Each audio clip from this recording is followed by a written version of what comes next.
Welcome to Haldar E academy online platform. আমরা class 11-এর second সেমিস্টারের সৈয়দ মুস্তাফা আলীর লেখক সৈয়দ মুস্তাফা আলীর লেখা পঞ্চতন্ত্র গদ্যের অন্তর্গত ৮ নং গদ্যটি পড়ছিলাম। আগের দিনের ক্লাসে আমরা দেখলাম যে লেখক যখন কায়রো অঞ্চলে থাকতেন তখন তিনি তার সঙ্গী সাথীদের নিয়ে যেখানে আড্ডা মারতেন সেই ক্যাফেটা, সেই নীলনদের ক্যাফের উত্তর পূর্ব কোণের যে টেবিলটা ছিল সেখানে, এবং সেই আড্ডার প্রসঙ্গ থেকে যে প্রসঙ্গগুলো উঠে এসেছে সেখানে উঠে এসেছে সেই খাঁটি মুসলিমদের কথা, যারা স্থানীয় মুসলিম তাদের কথা, এবং খাঁটি মিশরীয়দের কথা, এবং তার সঙ্গে উঠে এসেছে যে সেই মিশরীয়রা তার প্রিয়াকে কিভাবে উটে চড়িয়ে দিক দিগন্ত ঘুরতে নিয়ে যায় তার কথা।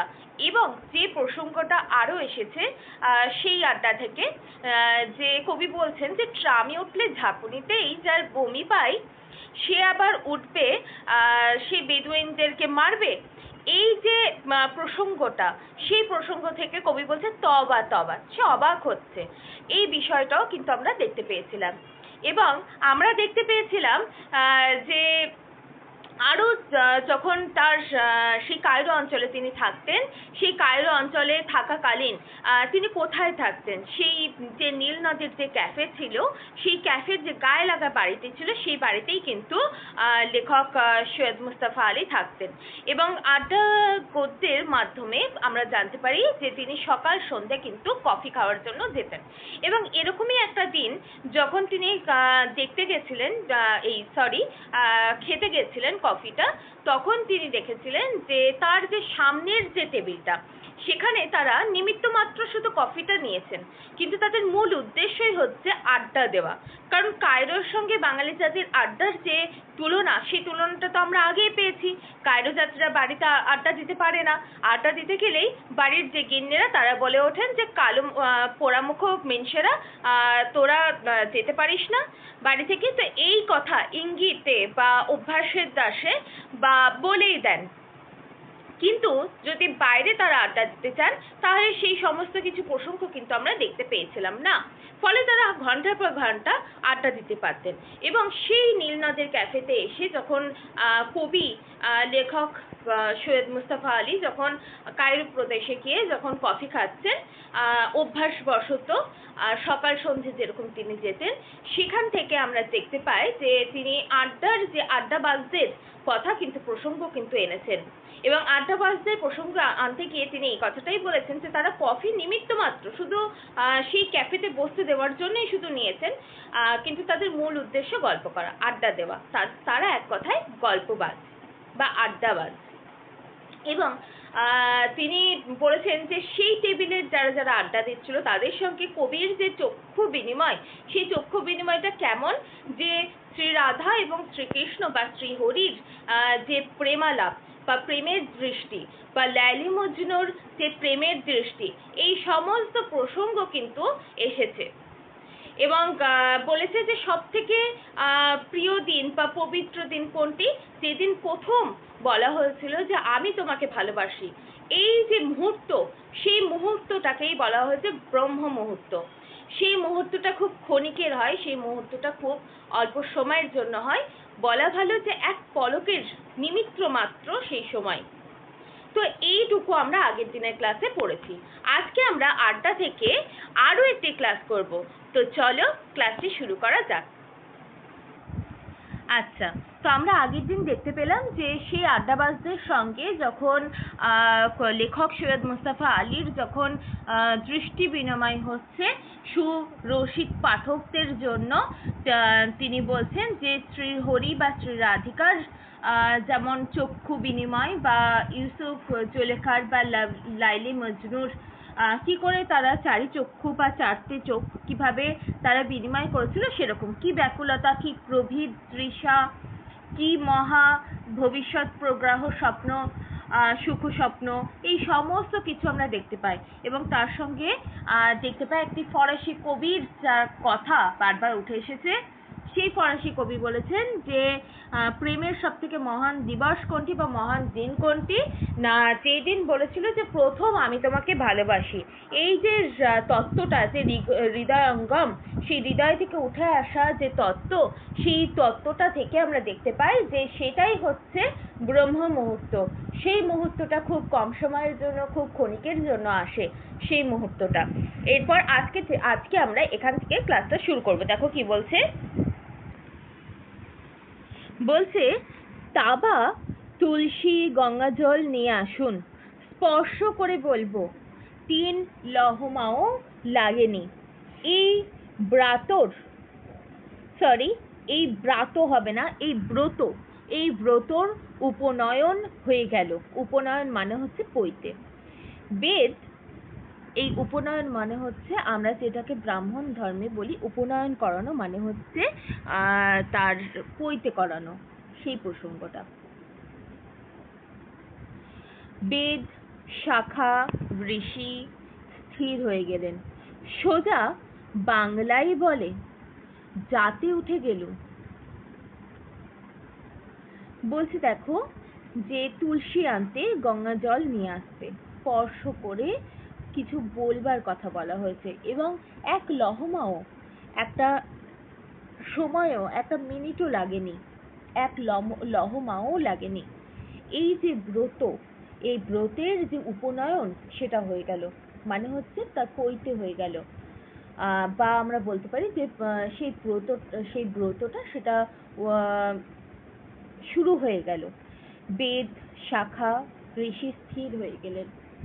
আচ্ছা, যখন আমরা একটা স্বাস্থ্যসঙ্গত বা স্বাস্থ্যসম্মত কাজ করি, তখন সেই ক্ষেত্রে আমাদের যেরকম বেদ লাগে সেরকম আম্র শাখা লাগে, অর্থাৎ আমের শাখা লাগে, এবং বা আম্রপল্ল লাগে, এবং তার সঙ্গে লাগে কি, তার সঙ্গে লাগে হচ্ছে ঋষি। তারাও কি স্থির হয়ে গেলেন, 1 মিনিটের জন্য সবাই স্থির হয়ে গেলেন। সোজা বাংলায় বলে, সোজা যদি আমরা বাংলায় বলি বা পাতি বাংলায় বলি, যে জাতে উঠে গেলুম, মানে নিজের যে জাত, সেই জাতে উঠে যাওয়া, সেই জাতে উঠে গেলুম। অমিয়া ছানিয়া নয়ন হানিয়া বলিলুম 1 রোদ কফি। বলছে দেখো, অমিয়া ছানিয়া নয়ন হানিয়া বললুম, মানে এবার নয়নকে হনন করে হানিয়া বলেছে কি 1 রোদ কফি, 1 কাপ কফি। আড্ডার মেম্বাররা একে অন্যের দিকে তাকিয়ে পরিতোষের স্মিত হাস্য বিকশিত করলেন। ভাবখানা ভুল লোককে বাছা হয়নি।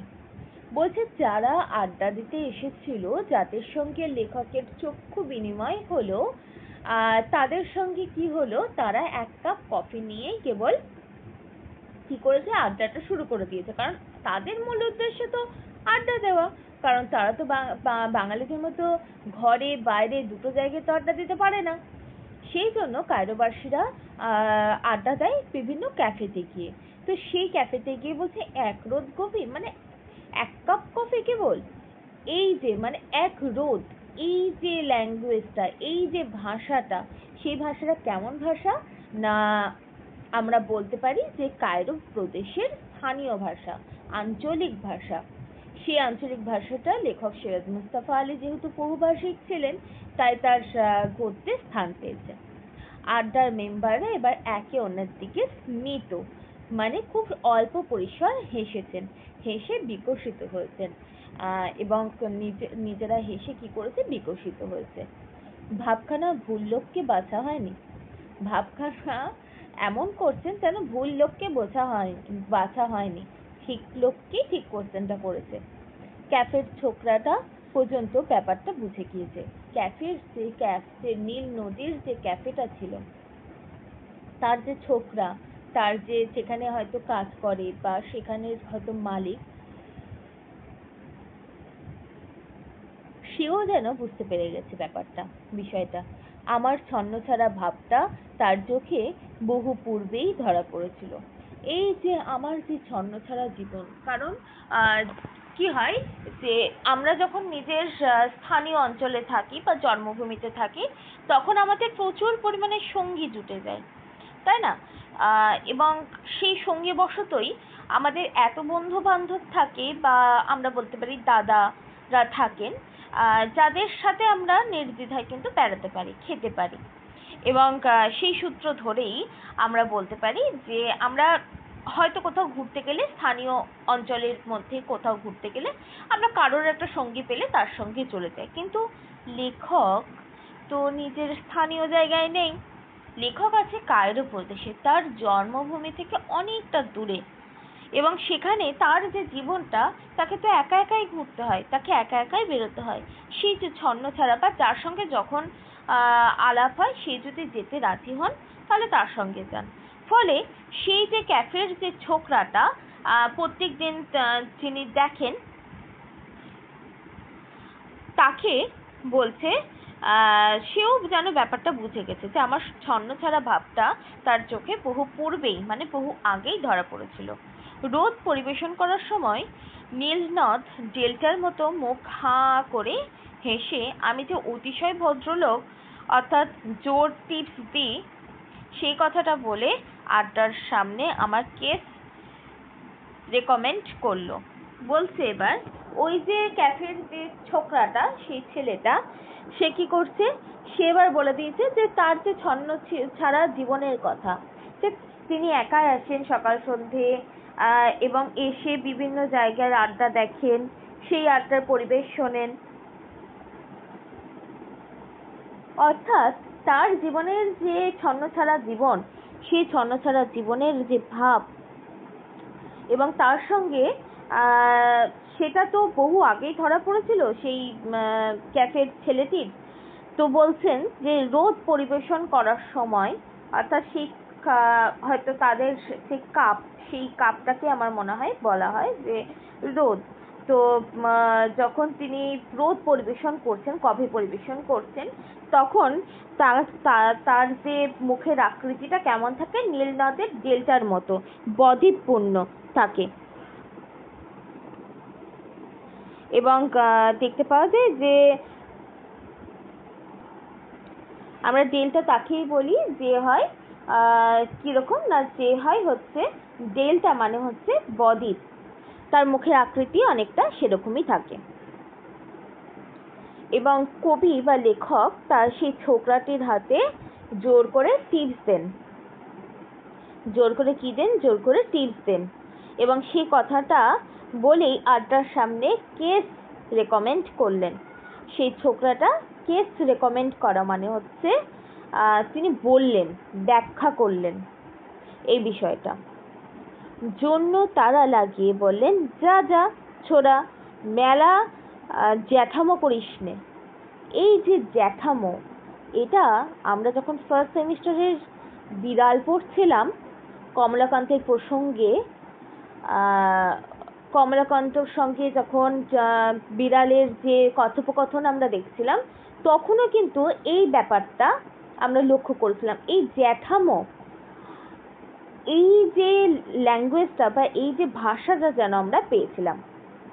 তো এখানেও দেখো আমরা সেম জিনিস পাচ্ছি, যে জূর্ণ সে কি বলছে, সেই ছোকরাটাকে, যে ক্যাফের অনেক পূর্বেই সেই লেখকের হাবভাব বুঝে গেছিল, এবং তার কথাবার্তা যখন পরিবেশন করছিল সেই আড্ডার লোকেদের কাছে, তখন সেই জূর্ণ বলছে কি, সেই জূর্ণ বলছে যে অনেক বেশি জ্যাঠামো করে ফেলেছো তুমি, আর জ্যাঠামো করিস নে, মানে অনেক বেশি বলে ফেলেছো, আর তোমাকে এত আদিক্ষেতা করতে হবে না। এই বিষয়টা, এই যে বলছে না যে টিপসের ব্যাপারটা, কারণ এই টিপস দেওয়ার যে বিষয়টা, সেটাও যখন ওই ছোকরাটা বলে দিয়েছে, ক্যাফের ছোকরাটা, তখন কি করেছে, তখন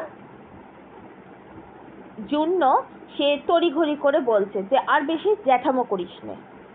আমার দিকে তাকিয়ে বললেন, খাস আরবি বলেন আপনি? বলছে খাস আপনি আরবি বলেন আপনি, মানে আপনি মানে সেই লেখককে সম্বোধন করছেন, এবং বলছে খাস মানে সুন্দর, বা ভালো এই বিষয়ে বোঝাতে গিয়ে বলছে যে আপনি দারুণ আরবি বলছেন। রবি ঠাকুর বলেন, এরপর দেখো একটা বিষয় আসছে যে রবি ঠাকুরের কথা আসছে। রবি ঠাকুর বলেন, এত বলি সিক্তপক্ষ দুটি চক্ষু দিয়া সমস্ত লাঞ্ছনা যেন লইল মুছিয়া। বলছে এত বলি সিক্ত, সেই ভেজা পক্ম দুটি চক্ষু দিয়া, সেই দুটো চোখ দিয়ে যখন অশ্রু ধারার মতো যেন সিক্ত ভেজা, কিন্তু সমস্ত লাঞ্ছনা যেন লইল মুছিয়া। যখন সেই চোখ দিয়ে জল বেরোয় এবং সেই জলটা যখন আমরা মুছে ফেলি, তার সঙ্গে তুলনা দিতে গিয়ে বলছে যে সমস্ত লাঞ্ছনাও যেন আমরা মুছে ফেলি। বিদেশি অঙ্গ হতে, বিদেশির যে অঙ্গ, সেই অঙ্গ হতে যেন সমস্ত লাঞ্ছনা, সমস্ত অপমান যেন আমরা মুছে ফেলি, চক্ষু যেন সিক্ত থাকে আমাদের।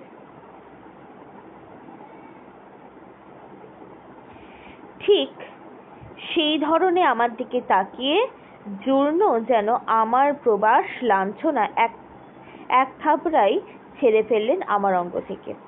একটা থাবড়া দেওয়া মানে হচ্ছে একটা বাড়ি মারা, এবং জূর্ণ যেন আমার দিকে সেই লাঞ্ছনার প্রবাস নিয়েই তাকিয়ে তার দিকে এমনভাবে এক থাবড়া বসিয়েছে যেন আমার অঙ্গ থেকে সমস্ত লাঞ্ছনা, যেটা আমরা বিদেশির কাছ থেকে পেয়েছি, সমস্ত কিছু যেন পড়ে যায়।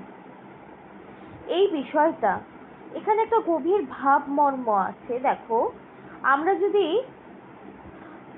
স্থানীয় অঞ্চলে থাকি, নিজের জন্মভূমির দিকে থাকি, তাহলে আমাদের সেখানে অপমান বলে, সেখানে অসম্মান বলে, সেখানে লাঞ্ছনা বলে কিচ্ছু থাকে না।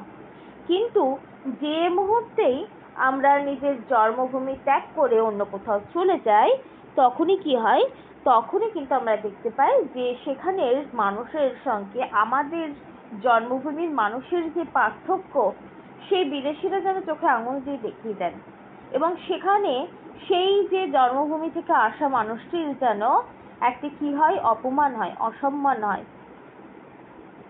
এখানেও তাই, কবি নিজের জন্মভূমি, নিজের স্থান ছেড়ে যখন কায়রো প্রদেশে গেছেন, এবং কায়রো প্রদেশে গিয়ে তাকে নানা সমস্যার সম্মুখীন হতে হয়েছে, তার সঙ্গে সে বিভিন্ন পরিবেশ পেয়েছে, এবং পরিবেশ থেকে সেখানের একজন যে বক্তা, সে বলছেন, বা আমরা বলতে পারি স্থানীয় যে বাসিন্দা, তিনি বলতে পারেন যে জূর্ণ, সেই জূর্ণ যেন তাকে এক থাবড়া মেরে তার সেই বিদেশিদের কাছ থেকে যে লাঞ্ছনা পেয়েছে, অপমান পেয়েছে, সেটা যেন বুঝিয়ে দিলেন। আমার দিকে তাকিয়ে জূর্ণ যেন সেই প্রবাস লাঞ্ছনার কথা এক থাপড়ায় আমার অঙ্গ থেকে যেন ঝেড়ে ফেলে দিলেন। এরপর দেখো কি বলছে, আমি কিন্তু মনে মনে বললুম, ইয়া আল্লাহ, 13 দিনের আরবিকে যদি এরা বলে খাসা, তবে এরা নিশ্চয়ই খানদানি মনীষী। দেখো, এখানে যারা স্থানীয়, কায়রোর যারা স্থানীয়, তারা লেখকের যে আরবি বলা, তাকে বলছে যে খাসা, মানে খুব ভালো আপনি আরবি বলছেন, তাকে একটা সম্মান দিচ্ছে। এবং সেই সম্মান প্রসঙ্গেই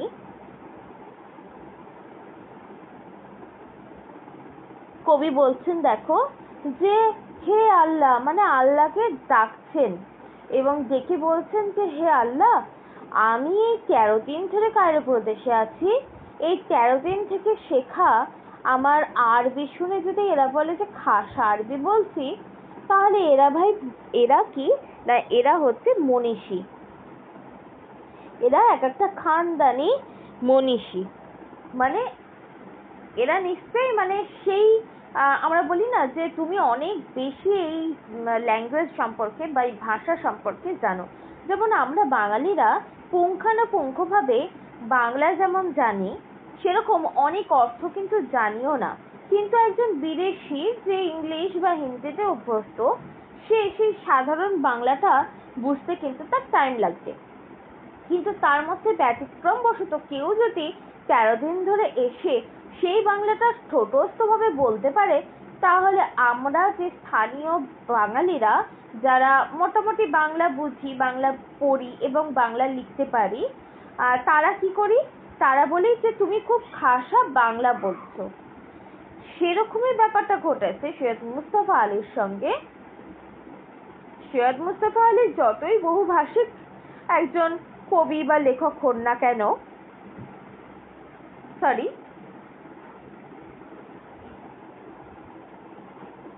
তার একমাত্র ভাষা কিন্তু তার জন্মভূমির ভাষা হচ্ছে বাংলা, এবং সে বাংলায় যতটা অভ্যস্ত, বিভিন্ন ভাষায় নিশ্চয়ই ততটা অভ্যস্ত নন, কিন্তু তার মধ্যে থেকেও তাকে যখন বলা হচ্ছে যে তুমি খাসা আরবি বলছো, তখন লেখক সৈয়দ মুস্তফা আলী আল্লাহকে ডাকছেন, ঈশ্বরকে ডাকছেন, বলছে হে ঈশ্বর, হে আল্লাহ, আমি এই 13 দিন ধরে কায়রো প্রদেশে আছি, এই 13 দিনে যদি আমার বলা আরবিকে এরা খাসা আরবি বলে, তাহলে এরা নিশ্চয়ই খানদানি মনীষী, এরা নিশ্চয়ই সব জানে। এই ব্যাপারটা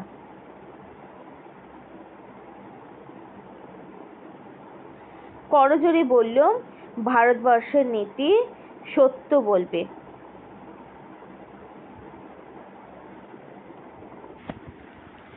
বলছে দেখো যে করজোড় করে বললাম, মানে হাত জোর করে বলা, হাত জোর করে বললেন যে ভারতবর্ষের নীতি সত্য বলবে। ভারতবর্ষ, সৈয়দ মুস্তফা আলী যেরকম ভারতবর্ষের একজন বাসিন্দা বা ভারতবর্ষের জন্মগ্রহণ করা একজন ছেলে, সে বলছে তাদের নীতি, সেই ভারতবর্ষের নীতি কি, যে সত্য, সদা সত্য কথা বলা এবং প্রিয় বলবে, অপ্রিয় সত্য বলবে না। বলছে দেখো, বলছে করজোড় করে বলল সৈয়দ মুস্তফা আলী। এবার বলছেন যে হাত জোর করে লেখক সৈয়দ মুস্তফা আলী বলছেন যে ভারতবর্ষের নীতি হচ্ছে যে সদা সত্য কথা বলবে, সত্য কথা বলবে, প্রিয় বলবে, মানে প্রিয়ভাবে কথা বলবে, ভালোবেসে কথা বলবে, কিন্তু অপ্রিয় সত্য বলবে না। যেটা অপ্রিয় সত্য সেটা কখনোই বলবে না। আপনাদের নীতি দেখছি আরো এক কদম এগিয়ে গেছে, প্রিয় অসত্যও বলবে। বলছে কিন্তু আমাদের ভারতবর্ষের সঙ্গে কায়রো জাতির যে তফাৎ, একটা তো তফাৎ ছিল আড্ডা সংক্রান্ত, সেটা আমি দেখতে পেলাম, সেই মূল ধারণাটা আমরা পেয়েছি আড্ডা নামক প্রবন্ধ থেকে। কিন্তু এবার দেখো কি হচ্ছে, ভারতবর্ষের নীতির সঙ্গে কায়রো প্রদেশের নীতিরও যেন একটা অসমতা লক্ষ্য করা যায়। কিরকম অসমতা? যে আমাদের ভারতবর্ষে অপ্রিয় সত্য কথা বলতে বারণ করা হয়, কিন্তু এই তাই কবি বলছেন যে কায়রো প্রদেশে তো আমি দেখছি অপ্রিয় সত্য কথা কি, প্রিয় অসত্য কথাও যেন বলছে। প্রিয় অসত্য কথা মানে যেটা সত্য নয়। যে 13 দিন ধরে একটা মানুষের তো সে পুঙ্খানুপুঙ্খভাবে আরবি বলতে পারেন না, কিন্তু লেখক সৈয়দ মুস্তফা আলী আরবি শুনে সে স্থানীয় বাসিন্দারা বলছে যে আপনি খাসা আরবি বলছেন, এটা কি একটা অসত্য কথা। তাই বলছে যে আমাদের ভারতবর্ষে কিন্তু কখনোই বলেছে যে অপ্রিয় সত্য কথা বলবে না, কিন্তু আপনারা তো দেখছি প্রিয় অসত্য কথা বলছেন, যেটা সত্যই নয় সেই কথাটা বলছেন। এই যে একটা তফাৎ, সেই তফাৎটাও কিন্তু সৈয়দ মুস্তফা আলীর পঞ্চতন্ত্র গদ্যের অন্তর্গত আড্ডা নামক গদ্যে কিন্তু আমরা পেলাম। এরপর দেখো কি বলছে, আড্ডা তো পার্লিমেন্ট নয়, তাই হরবকত কথার পিঠে কথা চলবে এমন কোনো কসম দিব্যি নেই। বলছে আড্ডা সেটা তো পার্লামেন্ট নেই, বা আমরা বলতে পারি যে পার্মানেন্ট নয়, আড্ডা সেটা চলবে। কিরকম চলবে? তাই হরবকত কথার পেটে কথা তো চড়তেই থাকবে। আমরা যখন কথোপকথন করব, আমরা যখন আড্ডা দেব, তখন একজনের কথার পিঠে আরেকজনের কথা, আরেকজনের কথার পিঠে আরেকজনের কথা, আরেকজনের কথার পিঠে আরেকজনের কথা, এরকম ভাবে যেন একটা রাউন্ডলি যেন কথা চলতেই থাকে, বা আমরা দেখতে পাই যে তর্ক বিতর্ক যখন লাগে তখন একদল অন্য দলকে এরকমভাবে কথাবার্তা চলতেই থাকে আড্ডাতে। কিন্তু এখানে বলছেন, দেখো এখানে বলছেন যে সেই আড্ডা তো পার্লামেন্ট নয়, পার্মানেন্ট নয়, কিন্তু কিন্তু কি না, হরবকত সবসময় কি হয়, কথার পিঠে কথা চড়তেই থাকে। এরকমও কিন্তু কসম দিব্যি নেই। কখনো কখনো এরকম আড্ডাও দেখতে পাওয়া যায় যে একদল সে যেন বলেই যাচ্ছে এবং আরেক দল শুনছে কেবল, সে তখন শ্রোতা হয়ে যায়, সে আর বক্তা থাকে না। তো এরকমও কিন্তু আড্ডা দেওয়াই যায়। সেই কথাটাই যেন সৈয়দ মুস্তাফা আলী আড্ডা নামক প্রবন্ধতে আমাদেরকে জানিয়েছেন। দুম করে রমজান রে বললেন, আমার মামা। আমি মনে মনে বললুম, যোগ্যী দাসের মামা, হজ করতে গিয়েছিলেন আর বছর। দেখো এই যে একটা প্রসঙ্গ চলছিল যে লেখকের যখন লেখক সম্পর্কে, যখন লেখক প্রত্যেক দিন সে নীলনদের ক্যাফেতে আসেন, চা খান এবং কফি খান, এবং কফি খেতে গিয়ে তিনি যে টিপস দেন, সেই সমস্ত কথা যখন ক্যাফের ছোকরাটি বলছিল, তখন আমরা দেখলাম জূর্ণ সে তাড়া মেরে বলল যে এত জ্যাঠামো করো না। তারপরেই আমরা দেখতে পেলাম সেই যে একটা মনোভাব, সেটা সরানোর জন্যই হোক বা আর অন্য কোনো কারণের জন্যই হোক, বলা হয় যে লেখককে বলা হয় যে তুমি খাসা আরবি বলছো। কিন্তু এই প্রসঙ্গেও বারবার কিন্তু কথার পিঠে কথা এলো। কিরকম কথা এলো না, লেখক বললেন যে হে আল্লাহ, 13 দিন ধরে আমি যদি এখানে এসে শুধু আরবি বলি, তাতেই যদি এরা আরবিটাকে খাসা আরবি বলছে, কারণ এরা তো সবসময় আরবি বলে, আমি তো সবসময় আরবি বলছি না, আমি তো আমার জন্মস্থানে তো আরবি চলছে না, আমার জন্মস্থানে আমি তো বাংলায় কথা বলি। কিন্তু কি বলছে, কি বোঝাতে চাইছে, লেখক যেহেতু বহুভাষী তাই তিনি আরবিটাও জানেন, এবং বলছেন যে 13 দিনের আরবি শুনে এরা যদি বলে যে খাসা আরবি বলছি, দারুণ আরবি বলছি, তাহলে এরা এক একজন কি না, এক একজন মনীষী। এরপর দেখো কি হলো, এরপর বলছে যে ভারতবর্ষের যে নীতি সেটা যেন কোথাও গিয়ে কায়রো প্রদেশে সৈয়দ মুস্তাফা আলী কিন্তু তুলে ধরলেন যে আমাদের বাঙালিদের নিয়ম, বা আমরা যখন ভারতবর্ষে থাকি তখন কারোর সঙ্গে দেখা হলে আমরা কি করি, নমস্কার করি, সেটা দুটো কর জোর করে বা হাত জোর করে। তো সেই যে নীতি, সেই নীতিটাকে দেখাতে গিয়েই কবি বা লেখক সৈয়দ মুস্তাফা আলী বলছেন যে ভারতবর্ষের নীতি হচ্ছে অপ্রিয় কথা বা অপ্রিয় সত্য না বলতে, সেই যে অপ্রিয় সত্য যেটা, সেটাকে সে একটু ঘুরিয়ে বলুক, সেটা সে প্রিয়ভাবে বলুক, সেটা সে সত্যভাবে বলুক, কিন্তু একটু ঘুরিয়ে বলতে বলছে, যাতে হট করে যেন তার খারাপ না লেগে যায় অপ্রিয় সত্য কথা বললে। কিন্তু এই কায়রো প্রদেশের নীতি আমি দেখতে পাচ্ছি যে যেটা প্রিয় সেটা অসত্যভাবেও কিন্তু তারা বলছেন। এই যে একটা তফাৎ, সেই তফাৎটা যেন চোখে আঙুল দিয়ে সৈয়দ মুস্তাফা আলী আড্ডা নামক প্রবন্ধে কিন্তু দেখাচ্ছেন।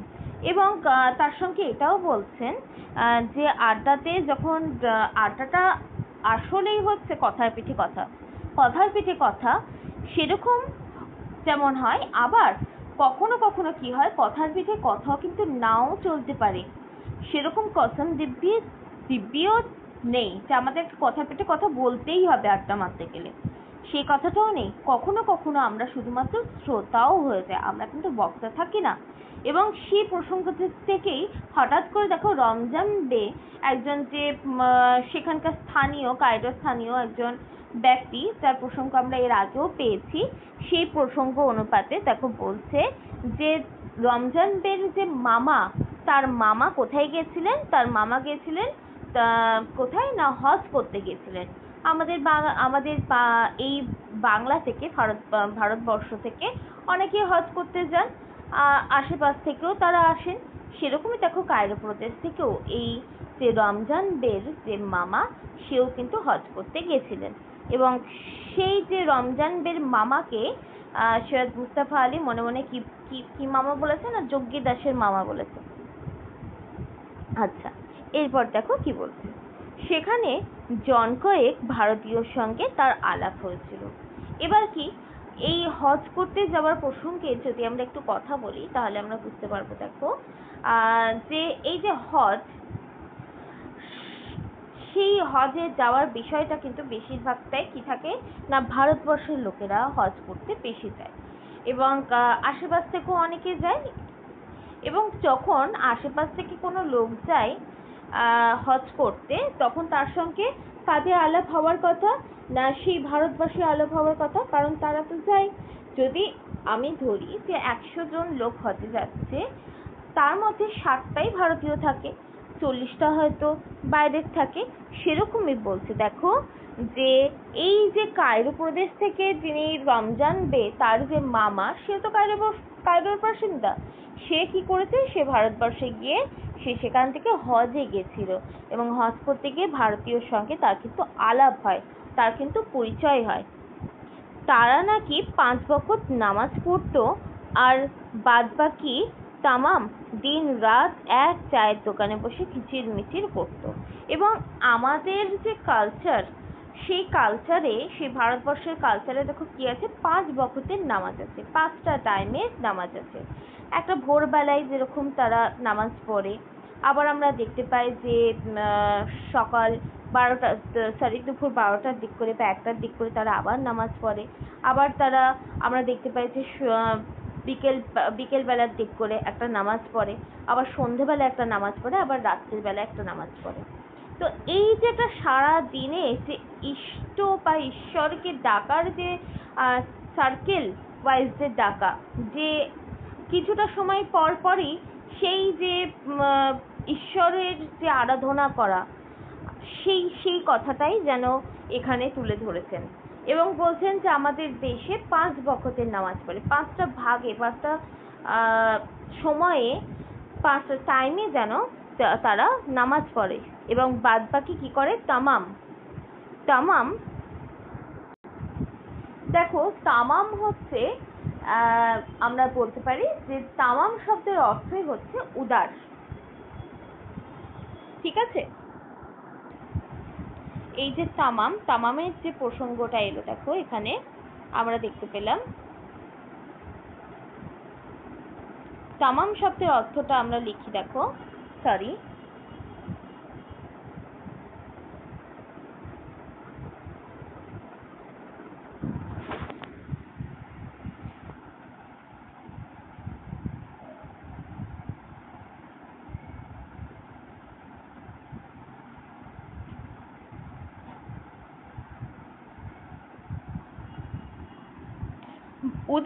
উদার মানে হচ্ছে উদারতা, করুণা, যার মধ্যে ইতিবাচক গুণাবলী যুক্ত থাকবে বা ইতিবাচক, সে যেন পজিটিভ দিক নিয়ে যেন এগিয়ে গেছে, এরকম একটা যে ভাইব্রেশন, সেই ভাইব্রেশনের কথাই হচ্ছে তামামকে বলা হয়। এবং দেখো এই যে তামাম প্রসঙ্গ আসতে গিয়ে বলেছে, দেখো এরা হচ্ছে কি করে না, এরা হচ্ছে ইতিবাচক দিক যেন তারা তুলে ধরে। এবং ইতিবাচক দিক প্রসঙ্গে দেখো, যখন আমরা সারাদিন ইতিবাচক নিয়েই যখন কথা বলবো, পজিটিভ থিঙ্কিং করবো, তখন আমাদের জীবনের সংখ্যাও কিন্তু কি হবে, পজিটিভই হবে। এবং তামাম শব্দের অর্থ যেহেতু উদারতা, তাহলে কি আমাদের মনের যে পরিসর, সেটাও যেন কোথাও গিয়ে বৃদ্ধি পাবে। এই প্রসঙ্গটা আজ থেকেই দেখো বলেছে যে এরা 5 ওয়াক্তের তো নামাজ পড়েই, তার সঙ্গে মানে ঈশ্বরের চিন্তা ভাবনা তো করছেই, তার সঙ্গে এই যে উদারতার কথা, এই যে পজিটিভ থিঙ্কিং এর কথা, সেই সমস্তটা কোথায় হয় না, চায়ের দোকানে। আমাদের বাঙালিদের কাছে কফি টফি যতই আমরা খাই না কেন, চা হচ্ছে চাই। তো চায়ের যে প্রসঙ্গ যখন আসে বা চায়ের কথা যখন আসে, তখন কিন্তু আমরা কি হই, একটু বেশি অ্যাক্টিভ হয়ে পড়ি, তাই না? তো চা হচ্ছে সেই মাধ্যম, কি মাধ্যম না, সেই গল্প করার একটা মাধ্যম। আমরা করি, দেখবা যে আমরা কারোর বাড়িতে হয়তো কোথাও কোনো বন্ধু বান্ধবের বাড়িতে যাই, তখন হয়তো আমরা বসতে চাই না, তখন বলেছে না 1 কাপ চা খেয়ে যাও। এই 1 কাপ চা খেতে গিয়ে যখন বসিয়ে দেয়, তখন আমরা দেখতে পেয়েছি যে ঘন্টার পর ঘন্টা পেরিয়ে গেছে। মানে সেই চা খেতে গিয়ে আমরা যে কত ধরনের আলোচনা করিনি, কত ধরনের সমালোচনা করি, কত ধরনের গল্প করি, বা কত অজানা জিনিস জানতে পারি, সেটা কিন্তু সব কিছুর সাক্ষী কে থাকে না, সেই চা থাকে। তো সেই চায়ের দোকানের প্রসঙ্গ কিন্তু এখানেও এসেছে। দেখো বলেছে চায়ের দোকানে কে, সেই কিচিরমিচির শব্দ, সেই কিচিরমিচির করতো ভারতীয়রা, কারণ ভারতীয়দের স্বভাবটাই তাই। ভারতীয়রা শুধু বাড়িতে তো আড্ডা মারে না, তারা চায়ের দোকানে গিয়েও আড্ডা মারে। এবং চায়ের দোকানে গিয়ে আড্ডা মারতে গিয়ে, সেই চায়ের দোকানে গিয়ে আড্ডা মারতে গিয়ে আমরা দেখতে পাই যে তারা বিভিন্ন ধরনের আলোচনা করে, বিভিন্ন ধরনের সমালোচনা করে। সেখানে রাজনীতি যেমন আসছে, সেখানে হয়তো কোনো সিনেমা নিয়ে কোনো আলোচনা হয়, কোনো সিনেমার ক্যারেক্টার নিয়ে আলোচনা হয়। আবার আমরা দেশ বিদেশের আলোচনা করি, জাতি ধর্ম বর্ণ সমস্ত কিছু আমরা সে আলোচনার মধ্যে কিন্তু রাখি। এবং সে আলোচনাটাকে পাতি বাংলা ভাষায় বলি আমরা যে আড্ডা। সেই আড্ডাটা আমরা মূলত দেখতে পাই কোথায় না, বাঙালিদের কাছে, ভারতীয়ের কাছে কোথায় দেখতে পাই, সেই চায়ের দোকানে। তো সেই প্রসঙ্গটাই দেখো এখানে সৈয়দ মুস্তাফা আলী তার লেখনী দিয়ে যেন বুঝিয়ে দিয়েছেন যে এরা পাঁচ ওয়াক্তের নামাজ তো পড়ে, মানে ঈশ্বর চিন্তীয় ভাবনা তো আছেই এদের মধ্যে, কিন্তু এদের আরেকটা দিক হচ্ছে এরা তামাম করে। তার মনের যে উদারতা, তার মনের যে করুণা, সেই সমস্ত কিছু যেন ফুটে ওঠে সে আলোচনার মাধ্যমে। কোন আলোচনার মাধ্যমে? যে আলোচনাটা আমরা চায়ের দোকানে হয়। এবং সে আলোচনা যখন 5টা, হয়তো এরকম করে হয়তো 5টা, 1টা 2টো 3টে 4টে 5টা, এই 5টার মধ্যে আমরা দেখতে পাচ্ছি 4জন করে লোক হয়তো একটাতে আড্ডা দিচ্ছে। তাহলে 4 5 20টা লোক কিন্তু এখানে আড্ডা দিচ্ছে। এই 20 জনের যদি একই সঙ্গে সঠিক চিন্তা ভাবনা করে এবং তারা যদি তামাম দিন রাত, বলছে তামাম দিন রাত যখন চায়ের দোকানে কিচিরমিচির করে, বলছে তারা যদি তাদের করুণা নিয়ে যদি আলোচনা করে, সেই 20টা লোক যদি করুণা নিয়ে, তার উদারতা নিয়ে, তার পজিটিভ থিঙ্কিং নিয়ে আলোচনা করতে শুরু করে, তাহলে কি হবে? সেখানে তো কিচিরমিচির হবেই শব্দ, কারণ যদি 2 জন মিলে আলোচনা করে তাহলে অতটা কিচিরমিচির হয় না, কিন্তু তাও হয়। কিন্তু সেখানে দেখো কত জনের এখানে কথা বলছে, যে একটা চায়ের দোকানে তো নিশ্চয়ই 2 জন মিলে আলোচনা করবে না, একটা চায়ের দোকানে অনেকজন থাকবে। সেই কথাটাই যেন কবি সৈয়দ মুস্তাফা আলী, লেখক সৈয়দ মুস্তাফা আলী তার লেখনীর দ্বারা আমাদেরকে দেখালেন। এরপর দেখো কি বলছে, তবে তারা নাকি কোনো এক প্রদেশে বিঙ্গালা, বাঙ্গিলা কি যেন, আমার ঠিক মনে নেই, বলছে কায়রো প্রদেশে এরা কি করে, আমাদের বাঙালিদের একটা ধর্ম হচ্ছে, আমরা বাঙালি জাতির একটা পজিটিভ দিক হচ্ছে, আমরা যে অঞ্চলে যাই, হয়তো আমরা গুজরাটে গেলাম, হয়তো আমরা রাজস্থানে গেলাম, আমাদের রাজস্থানীয় কিছু ভাষা যেন আমাদের ভাষার মধ্যে কিন্তু আমরা সেই ভাষাটাকে যেন নিয়ে নিতে পারি, অ্যাবজর্ব করে নিতে পারি। বা আমরা যদি কোনো হিন্দির দিকে চলে যাই, কোনো হিন্দির প্রদেশের দিকে চলে যাই, তাহলে আমরা হিন্দি কিছু ভাষা যেন আমাদের যে মাতৃভাষা তার মধ্যে কিন্তু নিয়ে চলে আসি। বা আমরা যদি দক্ষিণের দিক করে যাই, দক্ষিণেও তাই হয়। বা উত্তরের দিক করে গেলে উত্তরের ভাষা, সেই সমস্ত কিছু। বা আমরা যদি কোনো জাতিভেদে যদি কোথাও যাই, আমরা যদি সাঁওতালি জাতির সঙ্গে বেশ কিছুক্ষণ কথা বলি, তাহলে তাদের যে আঞ্চলিক যে টান বা আঞ্চলিক যে ভাষা, সেই ভাষাটাও কোথাও গিয়ে যেন আমাদের ভাষার মধ্যে যেন ইনক্লুড হয়ে যায়। তো সেটাই বলছে এই যে রমজান বে বলছে তার মামা যখন হজ করতে যান, সে হজ থেকে ফিরে এসে তাদেরকে নিশ্চয়ই বলেছেন যে বাঙালিরা এরকম ভাবে কথা বলে, ওরকম ভাবে কথা বলে, এই চায়ের দোকানে আড্ডা মারে, তারা 5 ওয়াক্তের নামাজ পড়ে, তারা তামাম করে। এই যে প্রসঙ্গটা, যে একটা বাঙালির হৃদয়ের যে যতটা করুণা থাকে, সেই বিষয়টা যেন তুলে ধরেছেন রমজান বে, এবং রমজান বের হাত ধরে যেন লিখছেন সৈয়দ মুস্তাফা আলী। এবং আমরা দেখতে পেলাম যে তিনি যেহেতু মিশরীয় সভ্যতার, তিনি কি করছেন, তিনি বাঙালি শব্দটা কিন্তু ভালো করে উচ্চারণ করতে পারছেন না। তিনি বলছেন যে তবে তারা নাকি কোন একটা প্রদেশের, মানে এই যে হজ করতে গিয়ে সেই ভারতীয়রা যে আড্ডা মারছে, সেই আড্ডার প্রসঙ্গে যখন গল্প হচ্ছে, সেই তারা যে কোন প্রদেশে সেটা কিন্তু সেই রমজান বে কিন্তু জানে না, এবং সেই প্রসঙ্গ ধরেই যেন বলেছে কি যেন বিঙ্গালা বা বঙ্গিলা এরকম কিছু বলছেন, কিন্তু তারা যে বাঙালি সেটা কিন্তু তার মনে নেই। উৎসাহ উত্তেজনার উৎসাহে উত্তেজনায় পেটে গিয়ে চৌচির হয়ে আমি শুধালাম বাঙ্গালা। এবার কবির একটু রাগ হয়েছে যে আমাদের যে একটা জাতি বাঙালা জাতি বা বাঙালি জাতি, সেই জাতিটাকে নিয়ে কেউ যদি হয়তো উচ্চারণগত দোষেই যদি ভুল উচ্চারণ করে, সে হয়তো তাকে কি করছে না, সে ভুল বলতে হয়তো চায়নি, কিন্তু তার মুখ দিয়ে যদি না বেরোয় সেই বা কি করবে, সে কি করছে, সে বলছে যে আমার তো ঠিক মনে নেই বঙ্গিলা ছিল না বিঙ্গালা ছিল।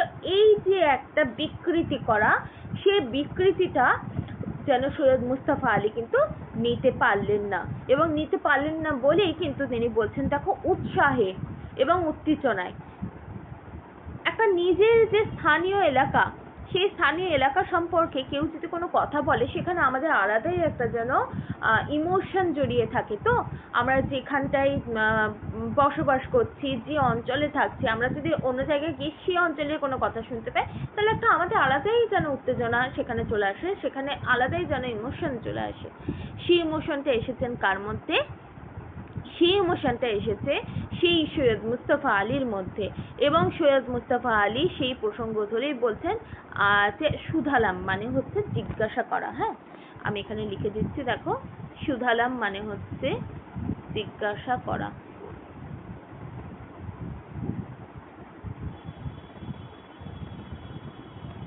মানে জিজ্ঞাসা করলো, এই যে বিঙ্গালা বঙ্গিলা এই সমস্ত শুনে কোথাও গিয়ে কবির মনে হয়েছে যে ইনি হয়তো বাঙ্গালা জাতির কথাই বলছেন, বাঙালি জাতির কথাই বলছেন।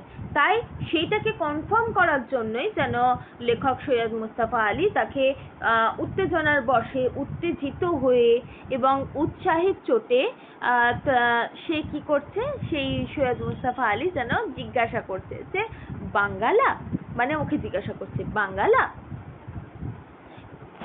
এরপর দেখো কি বলছে, তখন সেই যে রমজান বে যার মামার কথা বলছিল সে বলছেন হ্যাঁ হ্যাঁ, বলছে সে তো বাঙালিকেই বোঝাতে চেয়েছেন, কিন্তু সে তো উচ্চারণ করতে পারছে না, তাই সে উচ্চারণ বিকৃতি করে বলছেন বিঙ্গালা বা বঙ্গিলা।